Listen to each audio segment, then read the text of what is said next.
Hi buddies, welcome back to my channel. So आज के इस वीडियो में सीखने वाले क्लॉस्ट्रीडियम टेटेनाई के बारे में। सो चलो शुरू करते हैं।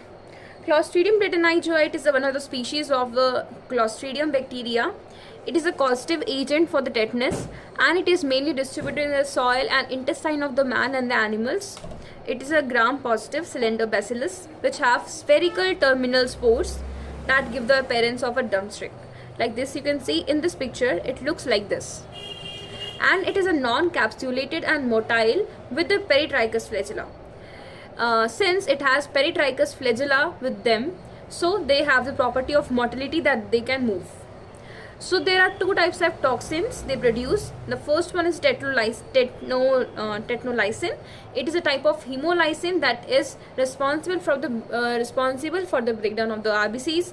And the second type of toxin, it is the tetnospasmin. Tetnospasmin is a neurotoxin that will affect the nervous system of the body. Now moving to the pathogenesis, the Clostridium tetani spores, it enters through the wound. Mode of transmission is basically the wound entry or contaminated objects. So the Clostridium tetani will be entering through the wound, and there they will be encountering with the anaerobic environment. In the anaerobic environment, they will be starting their germination process and all that, and this will be, and after that the toxin production will be there, neurotoxin production will be there. Continuing this pathogenesis, the toxin production will be there and it will be released in the peripheral nerves. It will travel to the central nervous system of the body and will inhibit the action of some of the neurotransmitters that are GABA and glycine mainly in this, and that will lead to uncontrolled muscle contraction. Like muscle contraction will be not controlled, or it will be loss of control will be there.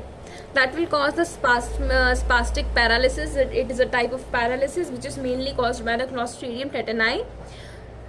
The source of infection is soil, dust and feces of the animals or excrete or there. Mode of transmission is the contaminated objects, like you can say spores in the soil, wound, etc.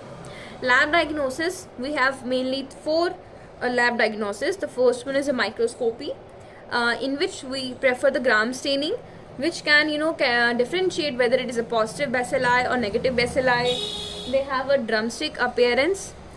So of course, if we gram stain the Clostridium tetani, it will be showing that they are the gram positive bacilli, and they will be having drumstick appearance. And second, the lab diagnosis is the culture that we do.